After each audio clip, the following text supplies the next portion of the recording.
Road construction. When I first set foot in Burkina Faso, I didn't expect what I saw.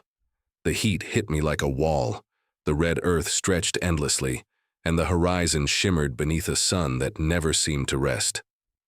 The roads, if you could call them that, were scars of dust carved through the land. Yet beneath that dust something was stirring, a revolution, not of soldiers or weapons, but of willpower and wheels. They called it the Road Revolution, and at its heart stood a man whose story had already become legend. Ibrahim Traoré, the son of a farmer who dared to pave a new path for an entire nation. I came to Burkina Faso to see the story the world wasn't watching. Most people outside Africa couldn't even point to it on a map, a small, landlocked country surrounded by giants. But to those who live here, this land is more than a point between borders. It's a heartbeat, steady and defiant, and that heartbeat was changing its rhythm. Everywhere I went, I heard his name, Traoré, in markets, in roadside cafes, in construction zones, echoing with the grind of machines. To some, he was the builder, president. To others, he was simply Ibrahim, the man who remembered where he came from. The story goes that Ibrahim Traoré grew up in the countryside near Kaya, a boy who walked miles each day along cracked earth just to reach school. His father was a farmer, his mother a trader who sold grain in distant towns. Roads were their enemy, or rather, the lack of them was. He once told a journalist years later, "I learned early that poverty isn't just hunger. Sometimes it's distance. A bad road can trap you the way a wall traps a prisoner." That line became a national mantra. When I arrived in the capital, Ouagadougou, I could feel the pulse of something alive. Roads crisscrossed the city like fresh veins feeding a growing body. Billboards showed smiling workers beside asphalt rollers. Flags waved over bridges that hadn't existed a few years ago. My guide, Isa, a young civil engineer, pointed toward a convoy of trucks rumbling north. "That's the president's dream moving," he said. "He told us that every meter of road is a meter of freedom."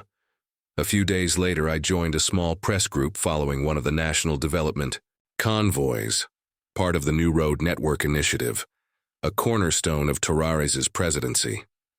We drove out of the capital and into the countryside. The dust rose behind us like fog, but soon we hit fresh asphalt, smooth, black, almost shining in the desert sun. Villagers stood by, waving, cheering, some holding handmade signs that simply read, "Merci Ibrahim." One of the workers, Amadou, told me how he used to be unemployed for years before the construction began. "Now I help build what my father could only dream of. These roads are our inheritance." He spoke with pride, a pride that felt shared, as if every kilometer of pavement carried a piece of someone's soul. That night I sat in a small roadside lodge in Yako. The owner, Mariam, an elderly woman with hands toughened by time, served me sweet tea. She looked out at the road glowing faintly under the moonlight. "When I was young," she said softly, "we waited for trucks that never came. Sometimes the rain cut us off for weeks. I used to tell my husband, 'One day the road will come.' For us," she smiled. "Now it has." I asked her what she thought of the president. She didn't hesitate. "He's one of us. That's why we follow him. He knows what it's like to walk." A few days later, I attended a public ceremony outside Bobo Dioulasso, where President Traoré himself was scheduled to speak at the inauguration of a new bridge over the Mauhoun River. I stood among hundreds, farmers, teachers, traders, children, all gathered beneath the blazing sun. The bridge arched behind the podium, sleek and strong, symbolizing connection in a country once divided by terrain. When Traoré took the stage, there was no military parade, no golden chair. Just a man in a simple beige shirt, his voice steady and grounded. "My brothers and sisters," he said, "I walked these roads as a boy, barefoot, dreaming of tomorrow. Today I walk them again, but not alone. We walk together now, and every road we build carries our story forward." The crowd erupted. It wasn't the roar of politics. It was the sound of belief. In the following weeks, I followed the traces of his leadership. I saw school buses where there used to be donkey carts. I met doctors traveling on new highways to reach remote villages. I saw trade routes buzzing with life, trucks carrying grain, cotton, and hope. But perhaps the most powerful moment came in a small village near Ouagadougou. A young boy ran alongside our car, waving a small flag. His father, a farmer named Paul, told me that before the new road, his harvest often spoiled because buyers couldn't reach him in time. Now, he said, we can sell in the city. My son will go to school. He says he wants to build roads, too, like the president. It hit me then, this wasn't just infrastructure, it was inheritance. Burkina Faso had long been a country of survival.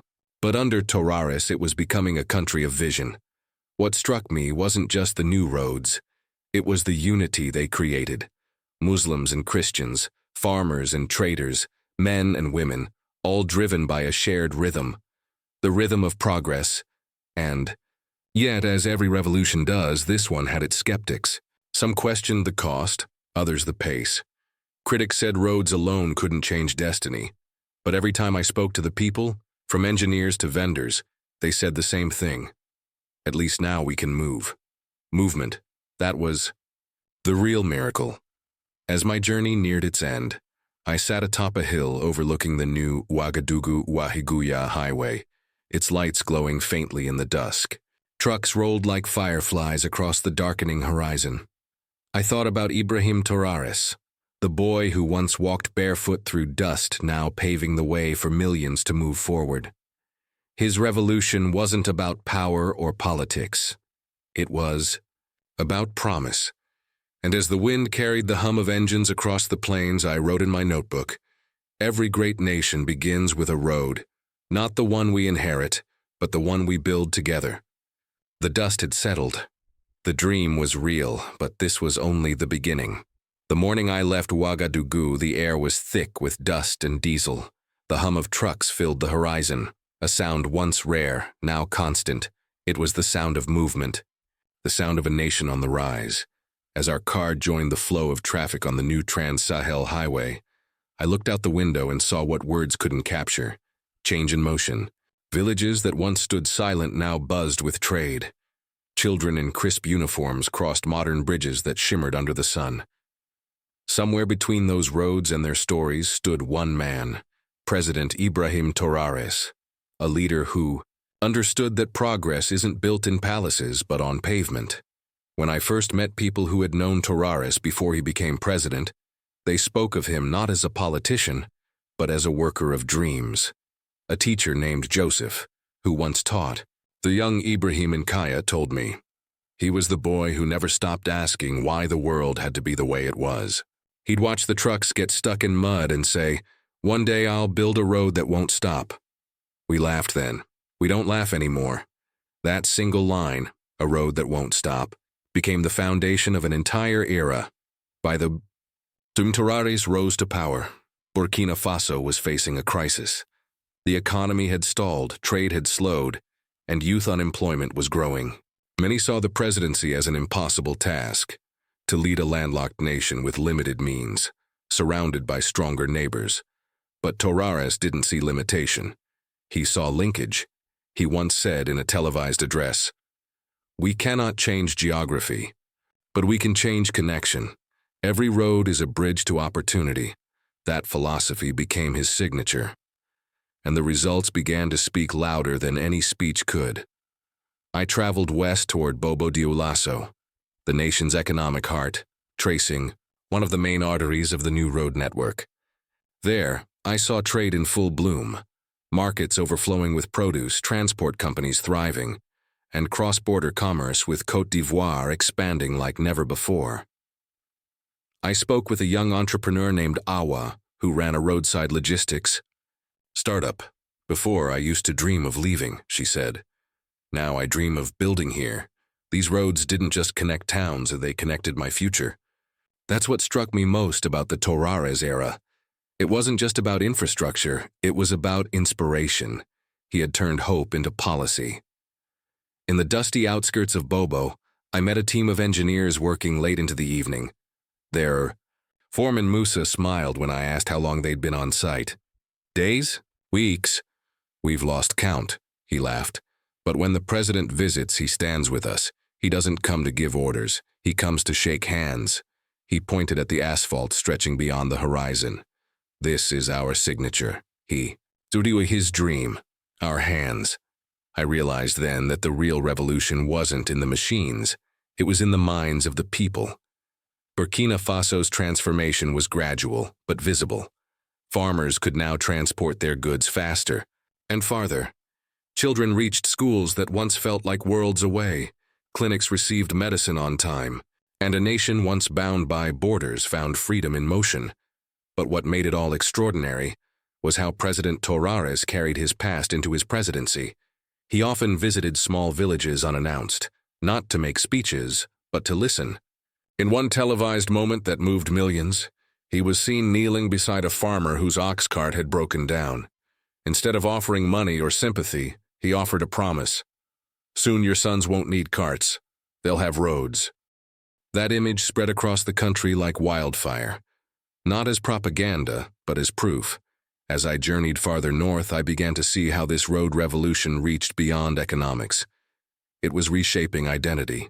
The roads became meeting points for art, for trade, for faith. In every village, murals bloomed on the walls, paintings of roads, of bridges, of the president standing beside the people. Music blared from radios, songs celebrating unity and movement. Even the way people spoke began to change. Words like distance and delay were fading from daily life. In their place came new ones. Access, arrival, connection. But progress never comes without resistance.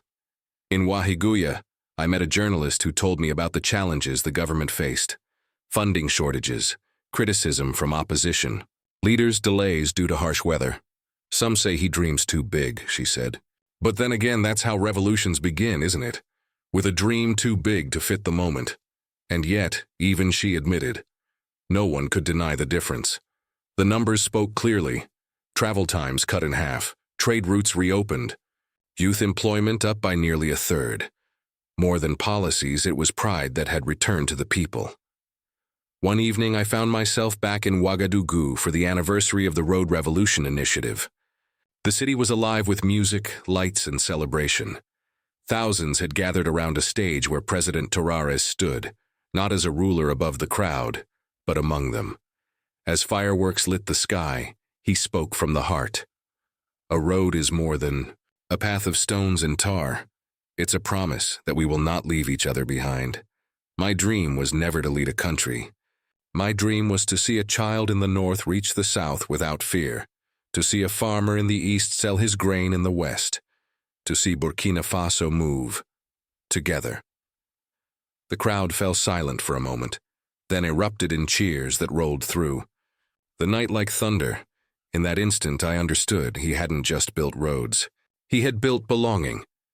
As I prepared to leave the country, I traveled once more along the Ouagadougou-Ouahigouya highway, the same stretch where my journey had begun weeks earlier. This time, the landscape looked different. The same villages, the same trees, but they seemed somehow taller, prouder. At a gas station near Yako, I saw a mural freshly painted on a wall. It showed a young boy walking barefoot on a dirt path, and beside him, an older man in presidential robes reaching out a hand. Beneath it were the words, "From dust we rose, on roads we stand."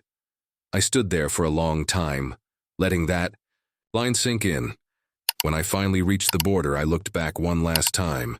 The sun was setting, painting the sky with the same golden hue that had greeted me on my first day. Only this time, the dust didn't sting my eyes. It shimmered. Burkina Faso, once seen as a landlocked struggle, was now unlocking itself.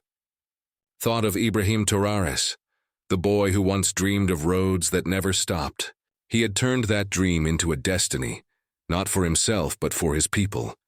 And as our car crossed into the horizon, I whispered to myself, some revolutions are not fought in wars.